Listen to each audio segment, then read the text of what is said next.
Do you own an AMD 6900 XT?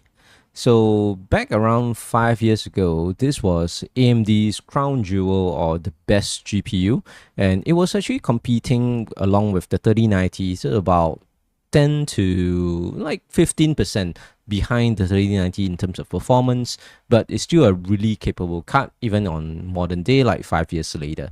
But right now, this 6900 XT is not feeling so good. As you can see, the hotspot is pretty high and the fan speed is running up to about 2300 RPM. So customer brings it to me, he complains about the high hotspot and he hopes that I can help him to reduce it. So moving on, we're gonna dismantle the GPU and yeah, so take out all the screws from the back plate. And the issue with the Sapphire Nitro 6900XT and 6800XT is the really small backplate screws. So here I actually rounded one of the backplate retention screws, and you see I have to actually spray WD-40 to try and loosen it. And it took me a good fair bit of effort. This is sped up like 10 times, so it took me a good like 5 to 10 minutes to try and unscrew it. I finally did. So I finally managed to loosen that rounded screw, and I replaced it with one of my replacement screws that I got from AliExpress, which is it's a M2 screw, and it's only about, I think, 3 millimeters deep.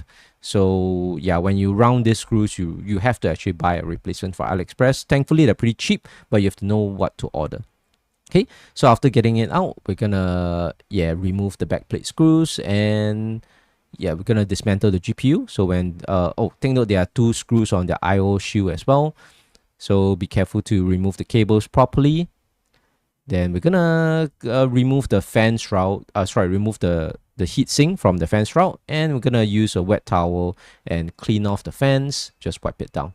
Okay, so the fans are originally translucent, but they've been not clean, so they've been gray. So I clean off the thermal paste with some toilet paper as well as isopropyl alcohol. Clean off the GPU die, and I clean off the cold plate on the heatsink. Then we're gonna do a repad as well. So we're gonna remove the VRAM cooling mechanism, which is it has copper heat pipes. Gonna measure the thickness of the original thermal pads, which is about 1 millimeter. So you can see that I'm actually taking my new 1 millimeter thermal pads and try and compare and measure the thickness. So I confirm that it should be 1 millimeter.